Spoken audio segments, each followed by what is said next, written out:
શું છે એમ તો કઈ તને ક્યાં ખબર છે કે શું છે, શું કહે છે તને?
So hello students, good evening. Good evening, sir. Good evening. Good evening. Okay. So एक लास्ट एक्सरसाइज में कुछ ओके एक मिनट एक्सरसाइज एग्जांपल हमारे बाकी थे ना, ये एक्सरसाइज है ना। चलो तो स्टार्ट करते हैं। This is the lecture number 6 of the chapter number 5 magnetism and matter. Okay, आज के लेक्चर में हम एक्सरसाइज सीखेंगे और साथ में एक मिनट लास्ट लेक्चर में हमारा कुछ एग्जांपल हमने छोड़ रखे थे थोड़े। ओके, ये क्वेश्चन में कुछ डाउट था, रही थी यही था ना। ओके, यहाँ से बाकी है। ओके, 5.5 से बाकी थे हमारे, ये लास्ट हुआ था, कुछ गड़बड़ था। ओके, लेक्चर खत्म होने के बाद मैंने देखा कि क्या गड़बड़ हो रही है, क्योंकि टेक्स्ट बुक के आंसर रॉन्ग तो नहीं हो सकते, हमारा एक कुछ लॉजिक रॉन्ग होगा। तो यहाँ फर्स्ट तो क्लियर था ना, आपको पता चल गया था इसमें तो कि भाई क्या कौन सा आ रहा है। नॉट इक्विलिब्रियम यानी कि 90 डिग्री, नॉट इक्विलिब्रियम यानी कि 90 डिग्री समझ लेना है, ध्यान रखो। तो 90 डिग्री वाले कौन से थे? एक तो Q1 एंड Q2, तो वो हमारे फर्स्ट आंसर थे, PQ1 PQ2। अब सेकंड आंसर में, सेकंड क्वेश्चन में क्या दिया हुआ देखो। पहली चीज हमने क्या भूल की, तो हमने खाली मैग्नेटिक फील्ड की डायरेक्शन, जैसे आप समझ लो मैग्नेट ऐसे रखा हुआ है, तो हमने मैग्नेटिक फील्ड की डायरेक्शन कुछ ऐसे ही मान ली, लेकिन ऐसा नहीं होता। देखो मैग्नेटिक फील्ड है, बार मैग्नेट की बात कर तो ऐसा कुछ होता है। मैग्नेटिक फील्ड जो होती है कुछ इस हिसाब से होती है।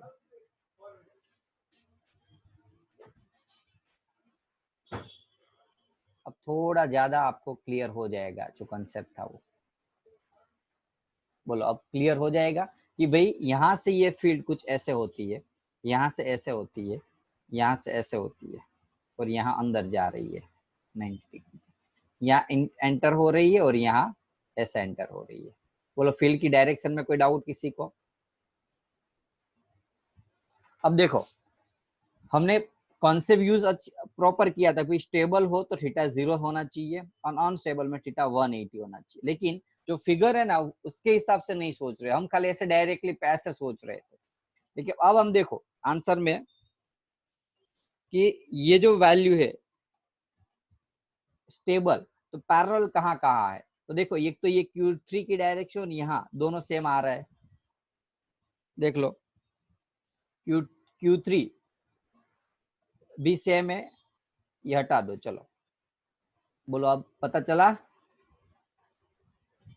पैरेलल आई फील्ड लाइन ये Q3 से, हाँ कि ना? ये Q3 की डायरेक्शन मैं बार बार इसलिए यूज कर रहा हूँ कि पता चले आपको। ये जो फील्ड है ये Q3 से वो क्या है, पैरेलल है। तो एक तो आंसर यहाँ क्या आएगा स्टेबल के अंदर, बी के अंदर फर्स्ट में Q3 PQ3। अब चलो दूसरा कौन सी जगह पैरेलल है सोचो, अब सिचुएशन इमेजिनेशन करो। अब मैं छोटा सा एक ही लाइन बनाऊंगा जिससे आपको ज्यादा इजीली समझ में आए। यहाँ डायरेक्शन ऐसे होती है, यहाँ ऐसे होती है। सर Q6 Q6 देख लो, Q6 है वो सेम होगा, क्यों? क्योंकि यहाँ से आप जैसे एंटर होगे सिमिलरली Q6 की डायरेक्शन भी ऐसे ही दी है, तो Q6। अब आंसर मैच हो गया हमारा, देख लो स्टेबल के अंदर। अब पता चला हम अपने स्टेबल अनस्टेबल एंगल भी सब कुछ सेम देख रहे थे, पैरेलल देख रहे थे, लेकिन एक भूल की क्या थी कि हम हर एक पॉइंट के लिए मैग्नेटिक फील्ड को ऐसे मान रहे थे। यहाँ ऐसा कुछ दिया नहीं है, ये कोई इन्फिनिट मैग्नेटिक फील्ड लाइन नहीं है, ये तो कि एक सिंपल से छोटे से मैग्नेट की फील्ड लाइन है जो ऐसी होती है। चलो अनस्टेबल बोलो, अनस्टेबल की बात करें तो देखो यहाँ बाहर निकलती हुई है और ये Q4 एंटर हो रही है, तो अनस्टेबल में एक तो PQ4 आएगा, हाँ कि ना? Yes sir. दूसरा यहाँ से ये लाइन ऐसे जा रही है, देख लो तो ऐसे जा रही है, यानी कि लाइन की डायरेक्शन देखो Q5 और ये लाइन की डायरेक्शन हमारे जो फील्ड लाइन की डायरेक्शन ऑपोजिट नेचर के, ऑपोजिट एंटी पैरेलल है, तो एक तो आंसर आएगा Q5 अनस्टेबल। बोलो क्लियर है? यस पक्का ना? और सी में क्या दिया हुआ क्वेश्चन रीड करो, which configurations corresponding to the lowest potential energy among the all configuration। lowest potential energy यानी कि क्या, देखो जहां से एंटर हो रही है वहां फील्ड लाइन एकदम स्ट्रांग है,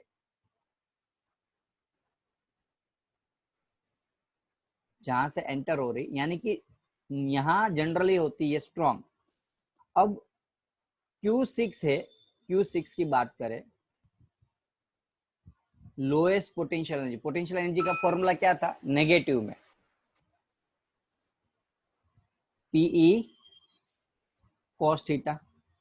इलेक्ट्रिक एक मिनट हो जल्दी स्मेल આવે છે કે બળતું હોય એવી હે okay minus PE cos theta, PE dipole moment की डायरेक्शन और इलेक्ट्रिक फील्ड की डायरेक्शन वो देखनी है। तो पैरेलल कहाँ है देख लो, Q6 के अंदर पैरेलल कहाँ है, Q6 के अंदर। सो दैट्स व्हाई Q6 यानी कि इस पॉइंट के ऊपर पोटेंशियल एनर्जी क्या होगी, लोएस्ट होगी। आप बोलोगे सर तो Q5 Q4 भी आना चाहिए, लेकिन Q4 क्या था देख लो, अनस्टेबल पॉइंट था। हेलो समझ में आ रहा है कि नहीं? हमारी फील्ड लाइन मैक्सिमम स्ट्रॉन्ग कहाँ होगी, पीई की वैल्यू मैक्सिमम कहाँ होगी, वहां ये वैल्यू मैक्सिमम होगी, तो ज्यादा मैक्सिमम वैल्यू नेगेटिव में लोएस्ट हो जाती है। हेलो समझ में आ रहा है कि नहीं? हमारी पीई की वैल्यू ये भूल जाओ, ये मैग्नीट्यूड यहाँ ज्यादा होगा, फील्ड स्ट्रांग होगी, तो जितनी ज्यादा स्ट्रांग वैल्यू बड़ी वैल्यू उतनी बड़ी नेगेटिव वैल्यू, जितनी बड़ी नेगेटिव वैल्यू वहां लोएस्ट हो जाएगा। तो दो ऑप्शन है, या तो Q6 आना चाहिए या Q4 आना चाहिए। ओके Q6 आना चाहिए या Q4 आना चाहिए। अब Q6 तो अनस्टेबल है, तो आएगा क्या, बच्चा कौन सा, Q6। बोलो क्लियर है? Hello yes sir. Yes sir. चलो 8 नंबर का है। इक्वेटर इज अप्रोक्सीमेटली, एक मिनट में ऐड कर देता हूँ 2-3 स्टूडेंट्स को। The earth magnetic field at the equator is approximately 0.4 Gauss. कितना दिया हुआ है, कौन सा फॉर्मूला लगेगा बोलो, चलो बहुत इजी है ये तो। फॉर्मूला कौन सा लगेगा इसके अंदर, प्रैक्टिस की है ना सभी ने, तो आना चाहिए। Mu naught 2m/4πr3। कौन सा? Mu naught m upon 4πr3। Okay, simple जी, आपके पास जो डेटा है उसी हिसाब से लगाओ। डेटा क्या है आपके पास? मैग्नेटिक फील्ड का, मैग्नेटिक फील्ड का, और फाइंड क्या करना है? Dipole moment. तो बी और एम का एक ही फॉर्मूला था, mu not upon 4π into M upon R cube. अब देखो एम फाइंड करना है, मिल जाएगा। अब प्रॉब्लम ये है कि यहाँ आर की वैल्यू नहीं दी है, देखो दी है आर की वैल्यू? No sir. अर्थ का रेडियस। क्या डालोगे इसमें आर की जगह? आर की जगह क्या डालोगे? अर्थ का रेडियस सर। यस, अर्थ का रेडियस। यहाँ अर्थ का अर्थ की रेडियस। मैग्नेटिक फील्ड है, तो अर्थ की मैग्नेटिक फील्ड के लिए अर्थ का रेडियस डालेंगे, तो अर्थ का रेडियस आर 6400 किलोमीटर से ऐसा कुछ होता है, तो 6.4 इंटू 6 ऐसा कुछ होता है ना। Yes sir. ओके, मीटर में ये वैल्यू मैंने ये वैल्यू याद रखी, बाद में आपको जो मर्जी कन्वर्ट कर देना। एम को मेन बना लो, तो B into 4π into R cube upon mu naught, value डाल दो बी। अब गोस को टेस्ला में कन्वर्ट करना है तो 10 10⁻⁴। -4। 5। एक मिनट, ये जीरो हटा दो तो 5 आ जाएगा ना। 0.4 इंटू 10⁻⁴ आएगा, तो ये हटा दो तो ये 5 हो जाएगा, मैंने डायरेक्टली लिखा है। चलो 4 पाई 3.14 आर 6.4 10⁻⁶, और नीचे म्यू नॉट की वैल्यू 4π। 4π इंटू 10⁻⁷। या फिर ऐसा करो ना, म्यू नॉट अपॉन 4π ना, उसकी जगह डायरेक्टली 10⁻⁷ कर दो, ये भी इजी हो जाएगा। समझ में आया? आपको तो पता है ना, mu not upon 4π is equal to क्या होता है? 10⁻⁷। आपको कम कैलकुलेशन करनी पड़ेगी यहाँ। बोलो समझ में आया कि नहीं? फॉर्मूला है yes sir. Yes sir. Formula में क्या मिला था? बी 4π आर क्यूब अपॉन नीचे म्यू नॉट। अब मैंने इसकी जगह क्या डाल दिया? 10⁻⁷। ओके, चलो फॉर्मूला बेजी है सारे सम। मैग्नेटिक मेरिडियन दिया हुआ है, सॉरी ओरिजिनल कंपोनेंट दिया है, ओरिजिनल कंपोनेंट बी एच कितना दिया हुआ है? 0.26। तो क्या फाइंड करना है? थीटा, एंगल ऑफ डीप भी दिया हुआ है 60 डिग्री। तो magnetic field at the earth at the location B find करना है। तो बी एच का फॉर्मूला क्या था? ये हॉरिजॉन्टल कंपोनेंट એટલે बी cos थीटा होता है। बोलो हाँ कि ना? Yes sir. बी फाइंड करना है, तो बी को मैन बना लूंगा, तो B H upon cos 60। B H 0.26 gauss में है, तो 10⁻⁴। cos 60 की वैल्यू 1/2। कर लोगे सॉल्व? चलो 10 नंबर का थियरिकल कुछ लग रहा है, कॉपी नहीं किया है ये, क्या है देख लेना। ओके, कॉपी नहीं है इसलिए शायद थियरिकल ही होगा। चलो अब सर इसमें न्यूमेरिकल थे 10 नंबर। सर आपने करवा दिया है। तो करवा दिया होगा, ऐसा कुछ होगा। हाँ सर, करा ये दो। हाँ बस दो चीज हो सकती है, या तो थियरिकल होगा या फिर ऑलरेडी लेक्चर्स के अंदर न्यूमेरिकल ले लिया होगा नोट्स के साथ, तो करा दिया होगा। चलो 11 नंबर का देखो, डोमेन, जो अभी मैंने बात की थी ना, फेरोमैग्नेट के अंदर डोमेन्स होते हैं, ये से समझ लो ये डोमेन है। अब domain in the ferromagnetic iron is the form of, ये अच्छा क्वेश्चन है और कॉन्सेप्ट से अलग टाइप का क्वेश्चन, इसलिए ध्यान देना थोड़ा, क्योंकि अलग कॉन्सेप्ट नया है पूरा। Iron is the form of cube, cube है। अब उस क्यूब, ये जो डोमेन है एक्चुअली क्यूब ही होता है, 3 डायमेंशन होता है, अभी मैंने 2 डायमेंशन बताया हुआ है, जिसकी साइड आपको दी है, लेंथ इसकी 1 माइक्रोमीटर यानी कि 10⁻⁻6 मीटर दी हुई है। तो लेंथ 10⁻⁻6 है, तो वॉल्यूम कितना होगा बच्चों? L cube.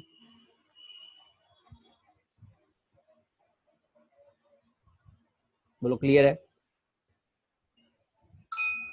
हाँ कि ना?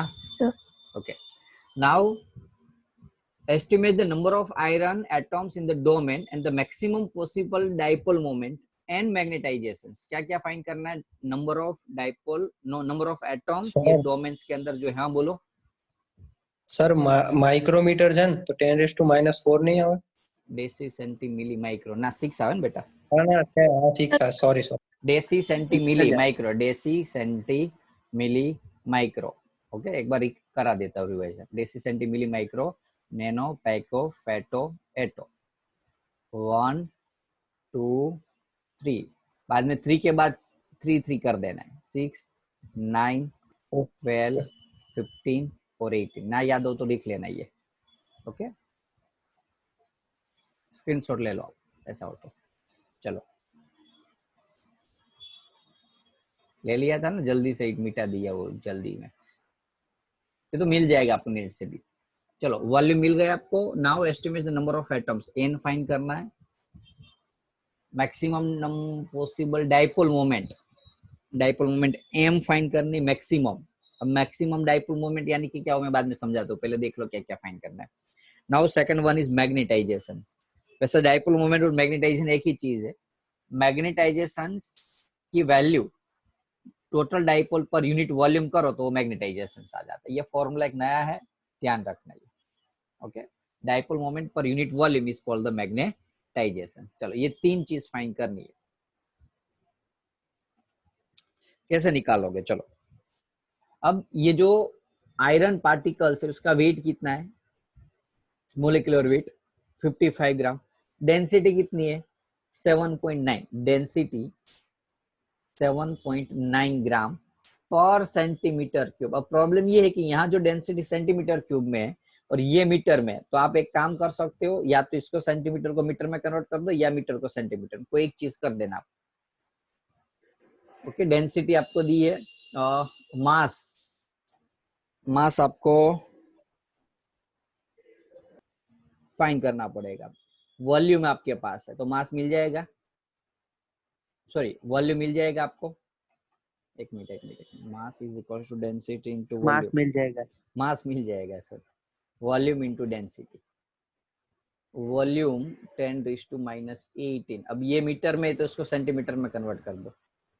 मीटर को सेंटीमीटर में कन्वर्ट करना है, 10 क्या आएगा? 100 100 100 3 टाइम 100 100 100 10⁻6। बोलो समझ में आया ना? ये मीटर को सेंटीमीटर में कन्वर्ट करना है तो इंटू 10⁻6 मल्टीप्लाई कर दूंगा तो सेंटीमीटर में हो जाएगा। क्यूब है ना इसलिए 3 चलो अब डेंसिटी आपको 7.9 दी है, मल्टीप्लाई करो तो आंसर क्या आता है? टेक्स्ट बुक किसी के पास हो तो फटाफट से बोलो। 7.9 into 10⁻12। 7.9 into 10⁻12। चलो ये आपको मिल गया मास। अब देखो यहाँ मोलिकुलर मास का मीनिंग क्या हुआ? तो भाई 55 ग्राम है तब 1 मोल है, यानी कि इसका मीनिंग क्या? आप बेसिक कॉन्सेप्ट से जाएंगे भाई 1 मोल। अब 1 मोल यानी कि बोलो नंबर ऑफ एटम्स कितने हुए? 6 into 10⁻23। अभी वो पॉइंट वाले बाद में लिखेंगे, अभी हम डायरेक्टली लिख देंगे 6.020 to 10⁻23 एटम्स जब होते हैं तब उसका जो वेट होता है, मास होता है, वो 50 ग्राम होता है, 55 ग्राम। तो कितने मोलिकुलर्स हो गए, यानी कि n नंबर ऑफ मोलिकुलर्स है, तो वेट तो आपको मिला है यहाँ, मास। ओके तो n मिल जाएगा क्रॉस मल्टीप्लाई करके, डायरेक्ट वेरिएशन। बोलो टेक्स्ट बुक में से देख के कितना आंसर आ रहा है? 8.69 to 10⁻10।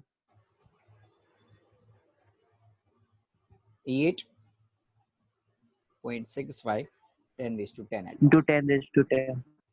10:10। चलो तो इतने एटॉम्स मिल गए आप, तो फर्स्ट आंसर मिल गया आपका, देख लो number of atoms in a domain. अब उसका magnetic moment, total magnetic moment, maximum magnetic moment find करना है।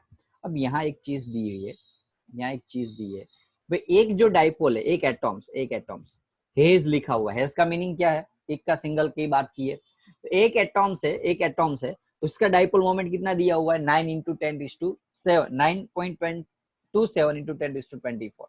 तो हमारे पास कितने एटॉम्स है यहाँ?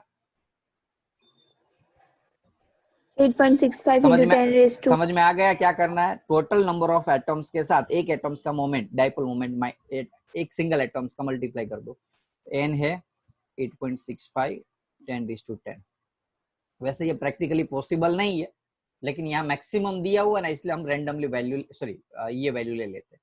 जस्ट बिकॉज एनी मटेरियल्स, कोई भी ऐसा मटेरियल्स नहीं दुनिया के अंदर जो इतना मैक्सिमम डाइपोल मोमेंट 100% डाइपोल है वो अलाइन हो सके, ऐसा कोई भी मटेरियल नहीं दी है अभी।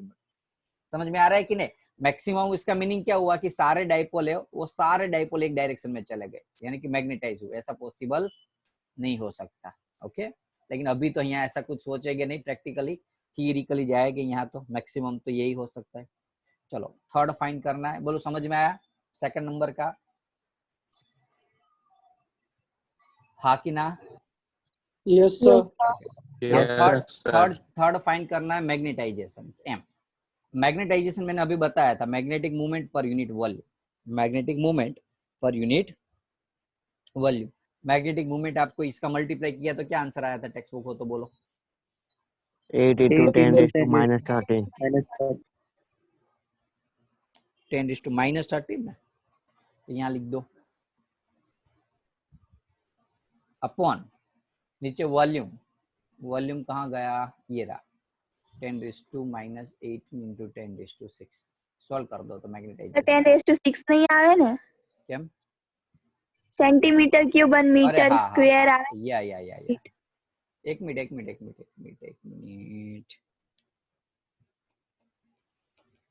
हाँ सर, राइट है। Okay right. तो ये नहीं आएगा क्योंकि ऑलरेडी आंसर में यहाँ मीटर क्यूब दिया था ना एक मैग्नेटिक मोमेंट का, तो इसलिए ये सारी वैल्यू है ना उसमें उसका यूनिट क्या आता है डाइपोल मोमेंट का? पर मीटर क्यूब में होता है, शायद आगे एम्पियर पर मीटर क्यूब आता होगा। यहाँ भी सिमिलरली यही आएगा, ampere per meter magnetization. Sir meter square आवे ना, A upon मीटर स्क्वायर आवे। कहाँ? M square आवे सर। ये स्क्वायर आएगा, हाँ ऐसा कुछ आता है एग्जैक्टली, तो मुझे भी वो डिराइव करना Ampere पड़ेगा। meter square. Ampere per meter square आएगा, एम्पियर इंटू मीटर स्क्वायर आएगा। एक मिनट, मैग्नेटिक मूवमेंट है ना, तो I into N. Okay right છે આ આવશે એક્ઝેક્ટલી બતાવી દઉં તમને, એક મિનિટ ખમો। એ જો મેગ્નેટાઇઝેશન માટે આ આવશે, મેગ્નેટિક મૂવમેન્ટ માટે A m સ્ક્વેર, અને આમાં A m square upon m cube, અહીંયા આવશે A m ઇનવર્સ માં। બોલો clear? yes sir. Yes, sir. એ તો તમારે ડિરાઈવ કરી લેવાનું, યાદ ના હોય ને તો ફોર્મ્યુલા યાદ હોય ને એની ઉપરથી ડિરાઈવ કરી શકીએ આપણે। ચલો ક્લિયર ના? કઈ રીતે ડિરાઈવ કર્યું બોલો? મેં કઈ રીતે ડિરાઈવ કર્યું? તો મેગ્નેટિક મૂવમેન્ટ નો ફોર્મ્યુલા લગાવી દીધો I into A। Clear? I એટલે એમ્પિયર और એરિયા માટે મીટર સ્ક્વેર। ના યાદ હોય ને ડાયરેક્ટલી તો એનો યુનિટ નો ફોર્મ્યુલા આવડતો હોય ને એ મૂકીને પણ સોલ્વ થઈ શકે। चलो तो एग्जाम्पल यहाँ हमारे खत्म हुए। कोई डाउट एग्जाम्पल में किसी और को? आगे वाले या कोई भी डाउट डिफिकल्टी ना हो तो मैं एक्सरसाइज स्टार्ट करूँ बाद में। हाँ कि ना? नहीं है ना एग्जाम्पल में डाउट? ना सर। चलो एक्सरसाइज में आपके डाउट पूछ सकते हो आप मुझे। ये तो थियरिकल है, आगे वाले तो ओके देख लेना, रीड कर लेना, कुछ हो तो इसमें इजी हो गया शायद। तो 5.3 में 5.7 एक काम करता हूँ मैं, फटाफट खाली कौन सा फॉर्मूला डालना है वो बता देता हूँ, तो आपको रिवीजन भी हो जाए और सोल्व नहीं पूरा करा हुआ। कौन सा खाली फॉर्मूला डालना है वो बता देता हूँ, राइट? तो आपका रिवीजन अच्छे से, यदि किसी ने नहीं किया हुआ मेरे लिए रखा हुआ है प्रैक्टिस, तो उसको भी दिक्कत ना हो। चलो theta 30 degree, external field B 0.25 tesla, experience the torque 4.5 into 10⁻²। Magnetic movement find करवानुं छे। टॉर्क नो formula mb sin theta, m का फॉर्मूला m को मेन बना लो, आंसर आ जाएगा 5.4। डेटा के देखो एक चीज याद रखो, इसके अंदर इतने फॉर्मूला मैक्सिमम आ सकते हैं। एक तो mb cos थीटा एनर्जी का, एक आएगा टॉर्क का mb sin theta, magnetic movement का NIA वाला एक आ सकता है, दूसरा वर्क का तो पता चल गया, MB cos theta minus MB sin theta. Magnetic moment का गया, एक वो हॉरिजॉन्टल कंपोनेंट वर्टिकल कंपोनेंट वाले, और ये वर्टिकल कंपोनेंट वाले। मैं रिवाइज करा देता हूँ इसलिए आपको फटाफट जल्दी से समझा सकूं मैं। मैग्नेटिक फील्ड का मेन फॉर्मूला कंपेरिजन वाला mu not upon 4 pi, depend कर रहा है एक्सिस के ऊपर होगा तो 2 mu not M upon R cube, और इक्वेटर के ऊपर होगा तो mu not upon 4 pi M upon R cube. ना याद रहे किसी को तो वो फॉर्मूला याद रख सकता है, 2 KP by R cube, KP by R cube, comparison से। बस इतने फॉर्मूला है जो मेन आपको इस एक्सरसाइज में काम आ सकते हैं। चलो सर लो मोमेंट ऑफ इनर्शिया वाળો આવશે ને? देखते हो जैसे जैसे आते होगे इसे यूज कर। मेन ये बेसिक ये फॉर्मूला है, इसमें इससे ज्यादा मैंने नहीं देखे इस चैप्टर में, लेकिन हो सकते एक कल दो कल तो बाकी काफी सारे हो गए फॉर्मूला, ऐसा नहीं है कि नहीं होंगे, लेकिन मेन ये फॉर्मूला, इसके बेसिस पे पूरा चैप्टर ऑलमोस्ट 80% कंप्लीट हो जाता है। चलो मैग्नेटिक मोमेंट एम दिया हुआ है, फील्ड दिए, तो स्टेबल एंड अनस्टेबल कंडीशन के लिए वो अभी फॉर्मूला बताया था ना, स्टेबल कंडीशन के लिए कौन सा यूज करोगे बोलो? cos 0 बता सकते हो आप यदि आता है तो। फाइंड करना है पोटेंशियल एनर्जी, तो पोटेंशियल एनर्जी का फॉर्मूला तो ये ही है, एम बी कॉस थीटा। अब स्टेबल के लिए थीटा 0 डालेंगे, अनस्टेबल के लिए थीटा 180 डालेंगे। बाकी एम और बी तो दिया ही है आपको, कर लोगे ना? Yes sir. एम दिया हुआ है, बी दिया हुआ है, एंगल स्टेबल के लिए 0, अनस्टेबल के लिए 180, फॉर्मूला मैंने बता दिया आपको। 5th नंबर में number of turn, cross sectional area, current, क्या फाइंड करना? Magnetic movement, easy N I a formula, साथ तीनों तीन डेटा दिया हुआ है। 5.6 में कौन सा फॉर्मूला डालोगे? ऊपर वाला इक्वेशन है, ओके। टॉर्क फाइंड करना है, आएगा ना? टॉर्क का फॉर्मूला डाल दो इसमें, कौन सा? M B sine theta, M B sine theta, okay. B दिया हुआ है, मैग्नेटिक मूवमेंट ऊपर से मिल जाएगा, और एंगल 30 डिग्री दिया हुआ है। कौन सा डाउट? यही था ना 7 नंबर का, किसी का कुछ डाउट था वो? Yes sir. ओके, ऊपर में तो किसी के डाउट नहीं थे ना 1 to 6 में? तो नो सर। No sir. तो चलो जो डाउट हो गए वो पूरे कराता हूँ, और जो डाउट नहीं है उसमें खाली फॉर्मूला बता दूंगा, क्योंकि फॉर्मूला बेस हो गए तो ये डाउट आपके नहीं हो गए उसमें। मैग्नेटिक मूवमेंट एम दिया हुआ है आपको 1.5, align with the direction of the uniform magnetic field, same direction है, मैग्नेटिक फील्ड है 0.22 tesla. What is the amount of work required by the external torque to turn align its magnetic movement normal to field? Okay, field की direction से normal में लाने के लिए, यानी कि ये फर्स्ट, और सेकंड नंबर में फील्ड है उसके ऑपोजिट में, तब यहाँ थीटा 90 डालेंगे और यहाँ थीटा डालेंगे 180। ओके, फाइंड क्या करना है? वर्क। अब वर्क यानी कि पोटेंशियल एनर्जी हुई, वर्क यानी कि one type of potential energy हुई, चेंज इन वर्क यानी कि सॉरी वर्क यानी कि change in potential energy final minus initial, minus M B cos theta minus M B cos theta 1। बोलो हाँ कि ना, समझ में आया? अब okay sir. M B common निकाल लेते हैं माइनस एम बी के साथ, तो यहाँ कॉस थीटा 2 बचेगा और यहाँ कॉस थीटा 1 बचेगा। ओके, दोनों में माइनस कॉमन निकाला नहीं, इसलिए माइनस ही बचा, खाली एम बी निकालते तो यहाँ प्लस हो जाता। अब डाल दो फॉर्मूला में वैल्यू, एम की वैल्यू, बी की वैल्यू, कॉस थीटा 2 कितना दिया हुआ है? फाइनल 90, और पहले कितना था? 0। सेम टू सेम ये फर्स्ट केस हुआ, वैसे same to same second case, खाली यहाँ cos 180 माइनस cos 0। बोलो क्लियर? यस ना? इजी था। दूसरा क्या फाइंड करना? Similarly torque, same to same, खाली फॉर्मूला चेंज होगा। जैसे यहाँ minus M B cos theta है, यहाँ क्या लगेगा? M B sine theta M B. अब यहाँ आप चाहे तो यहाँ भी ऐसा कर सकते हो, sine theta 2 minus sine theta 1, लेकिन मैंने नहीं किया। क्यों पता है आपको? पहले थीटा 0 था, तो यहाँ मैं साइन 0 डालूंगा तो क्या हो जाएगा बोलो? 0। समझ में आया? इसलिए मैंने नहीं किया हुआ था एम बी। ये तो वैसे ही ये 0 हो जाएगा, तो इसलिए आप डायरेक्टली ये फॉर्मूला डाल सकते हो इसके अंदर। जनरल इसलिए टॉर्क के फॉर्मूला में T2 माइनस T1 नहीं आता, डायरेक्टली यही फॉर्मूला आता है। वर्क के अंदर आता है U2 माइनस U1, okay, change in energy. लेकिन टॉर्क तो टॉर्क है ना, टॉर्क का single formula M B sine theta. तो एक बार साइन 90 और एक बार साइन 180।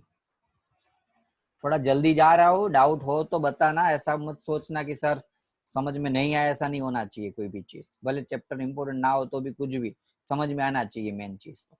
बोलो क्लियर है? Yes, sir. Yes, sir. 5.8 doubt है? No, sir. ओके, तो फॉर्मूला बता देता हूँ। मैग्नेटिक मोमेंट का फॉर्मूला क्या आएगा बोलो? NIA और फोर्स एंड टॉर्क। फोर्स का फॉर्मूला तो हो ही नहीं सकता, And force आमा सर 0 આવશે ને કેમ કે यूनिफॉर्म मैग्नेटिक फील्ड છે. इसलिए ना फोर्स का तो कोई वैसे ही इस चैप्टर के अंदर फोर्स 0 ही होगा, टॉर्क ही लगेगा इसके अंदर। तो टॉर्क कितना लगेगा? टॉर्क का फॉर्मूला बताओ। MB sin theta. बोलो कर लोगे? MB sin yes sir. चलो 9th नंबर में सर्कुलर कोई 16 टन। डाउट है? No, sir. Okay, radius 10, area current दिया हुआ है 75। मैग्नेटिक मूवमेंट का फॉर्मूला डाल दो NIA। अब देखो यहाँ आपको डायरेक्ट एरिया नहीं दिया, आपको क्या दिया हुआ? रेडियस। तो हम एरिया की जगह क्या डालेंगे?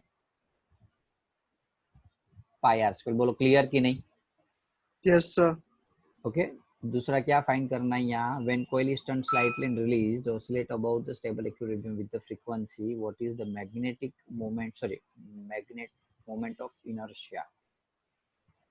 इनर्शिया का फॉर्मूला आपको क्या दिया हुआ? फ्रीक्वेंसी दिया, तो फ्रीक्वेंसी का इनर्शिया के साथ formula 1/2 pi √I magnetic moment. MB by IM। MB by आता पक्का ना? हाँ, MB Yes, by sir. I. Okay sure.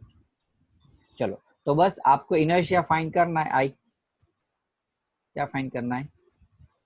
I find करना है। कर लोगे? F दिया हुआ है 2 यस सर। और M Yes, sir। यहाँ से मिल जाएगा, और B आपको दिया हुआ है 5 × 10⁻²। एक काम करना है, पहले स्क्वायर कर देना, जिससे क्या हो जाए, ये I बाहर निकल जाए, बाद में I को मेन बना लो। MB/4 π²f²। Clear? Yes, sir. Yes, sir. चलो 10th नंबर को अटेंडेंस ले लेता हूँ 1 मिनट में।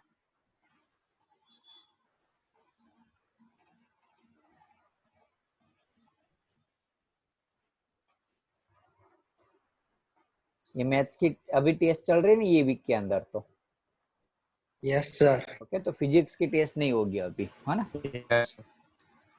नेक्स्ट वीक के अंदर केमिस्ट्री और फैकल्टी को बोलना पित्रोड़ा सर को कि टेस्ट की सीरीज ऐसे रख दे। Okay okay sir. बाद में जिन स्टूडेंट्स को ये तीनों में से हाईएस्ट मार्क्स होंगे उसको फर्स्ट एंड सेकंड नंबर वाले को स्टूडेंट्स ऑफ द मंथ की ट्रॉप एंड सर्टिफिकेट मिलेगी।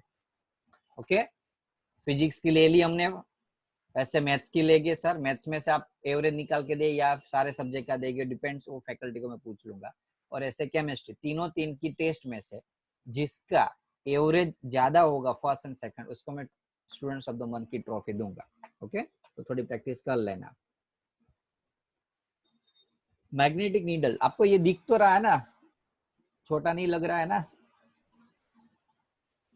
No, hello, sir. ओके दिख रहा है ना? सर चलो 10 नंबर का डाउट, वो ऊपर वाला क्वेश्चन था एग्जांपल का, horizontal No, sir, component doubt नहीं। BH is equals to B cos theta, कर लोगे ना? Yes sir Yes, sir. Easy है नहीं? एक्सरसाइज इजी है। इसमें कहाँ मार खाओगे पता है? जो डायरेक्शन वाला होगे ना वहां ही मार खाओगे उस टाइप के सम में। ओके, अदरवाइज वैल्यू बेस तो बहुत इजी है सारे टॉपिक। चलो ये भी इजी है, मैग्नेटिक हॉरिजॉन्टल कंपोनेंट है, अर्थ की मैग्नेटिक, वही सम हुआ, तो ये 12 डिग्री क्यों दिया हुआ है? 1 मिनट हो, सर डायरेक्शन पूछी। 12 डिग्री की क्यों रिक्वायरमेंट पड़ी? ओके ये तो फिक्स ही होता है, वैसे ये नहीं दिया होता तो भी पता ही होता है ये 12 डिग्री है, समझ लो। तो यहाँ तो हमें ये डेटा की जरूरत है ना, magnetic field BH is equals to horizontal component is equals to B cos theta, B को मैन बना लो, BH अपॉन cos थीटा डाल दो वैल्यू। नाउ यहाँ आपको साथ में डायरेक्शन पूछी है, तो कुछ भी नहीं है, जैसे समझ लो मैग्नेटिक फील्ड ऐसे मिली आपको और ये एक्चुअली फील्ड थी, तो कितने डिग्री से थी ये रुद्र करके कौन आया अभी?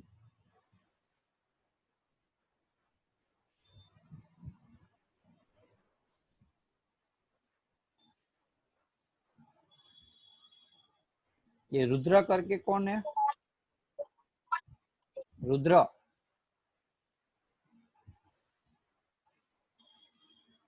हेलो, ये ज्वाइंट हुआ है रुद्र नाम से, कौन है? नाम बता दो, खाली अटेंडेंस लेनी है।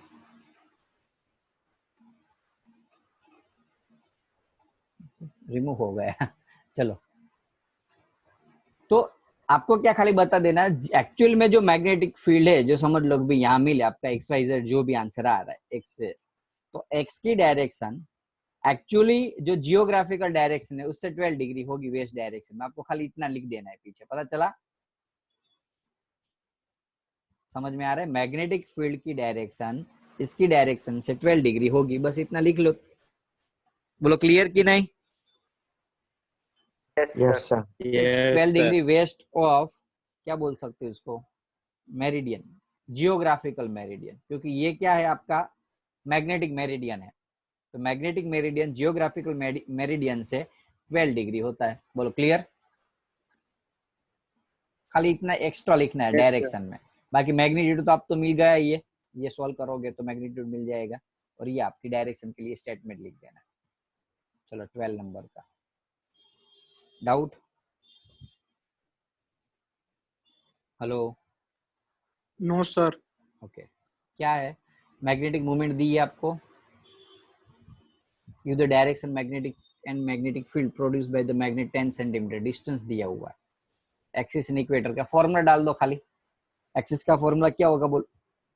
2k की जगह μ0/4π, 2k p की जगह यहाँ मैग्नेटिक मूवमेंट अपॉन r3, ये फॉर्मूला डाल दो। ये एक्सिस के लिए डेटा आपके पास है, देखो m है r है, m है और r है, बाकी सारी वैल्यू वैसे ही कांस्टेंट टर्म में। और इक्वेटर के लिए खाली μ0/4π m/r3 इक्वेटर का फॉर्मूला। बोलो क्लियर है? क्लियर है ना? फॉर्मूला डाल देना है खाली। Yes sir. Yes. 13 number doubt?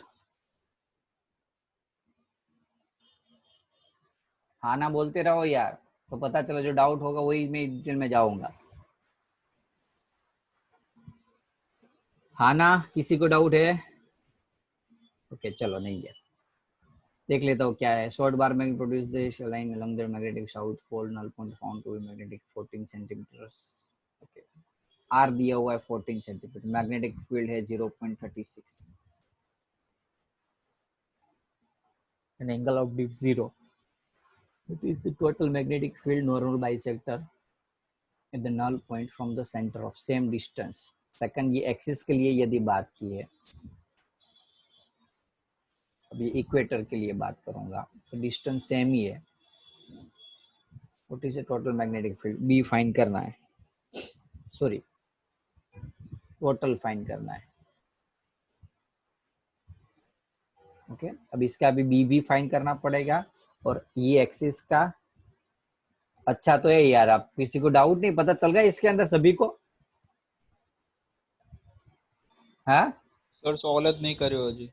वो यार ऐसा बोलो ना, सोल्व नहीं किया हुआ है, मैं इसलिए बोल रहा था कि एक बार देख लेना टोटल मैग्नेटिक फील्ड एक्सिस की और इक्वेटर की फाइंड करनी है। चलो निकालो फॉर्मूला। एक्सिस की मैग्नेटिक फील्ड आपको डायरेक्टली दी है, देख लो, तो वही डिस्टेंस पे इक्वेटर की मैग्नेटिक फील्ड कितनी होगी? बता सकता है